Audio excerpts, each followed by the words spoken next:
بسم اللہ الرحمن الرحیم۔ السلام علیکم ورحمۃ اللہ وبرکاتہ۔ کچھ تکلیفیں ہمارا امتحان لینے نہیں بلکہ اپنے ساتھ جڑے لوگوں کی پہچان کروانے آتی ہیں۔ کبھی کبھی جو لوگ ہمیں بیوقوف سمجھ رہے ہوتے ہیں، دراصل ہم ان کی ہوشیاریوں کو نظر انداز کر رہے ہوتے ہیں۔ منزل انسان کے حوصلے آزماتی ہے، جھوٹے پردے آنکھوں سے ہٹاتی ہے۔ کسی بھی چیز سے ہمت مت ہارنا، کیونکہ ٹھوکر ہی انسان کو چلنا سکھاتی ہے۔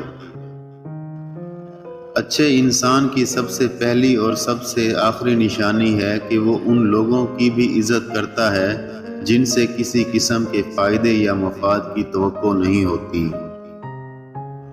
پھر میرے بابا نے کہا تھا، مضبوط بنو بیٹا، ماں باپ رحم کھا لیتے ہیں، دنیا والے نہیں۔ اپنی زندگی اپنی مرضی سے جیو، کیونکہ نہ منہ بند ہوں گے اور نہ زبانیں۔ سچائی کے راستے پر چلتے ہوئے اگر اکیلے رہ جاؤ تو مایوس مت ہونا، کیونکہ اکیلا سورج ہی اندھیرے کو روشنی میں بدل دیتا ہے۔ آغاز پر یقین مت کیجیے، حقیقی الفاظ آخر میں ادا کیے جاتے ہیں۔ انسان کوئی لفظ زبان سے نکال نہیں پاتا، مگر اس پر ایک نگران مقرر ہوتا ہے، ہر وقت لکھنے کے لیے۔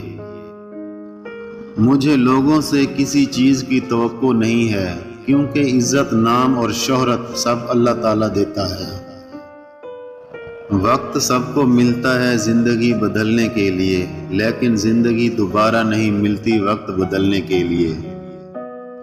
انسان ایک ایسا غافل منصوبہ ساز ہے کہ وہ اپنی ساری پلاننگ میں کبھی اپنی موت کو شامل ہی نہیں کرتا۔ ہم سفر خوبصورت ہو یا نہ ہو، لیکن دل سے قدر کرنے والا ضرور ہونا چاہیے۔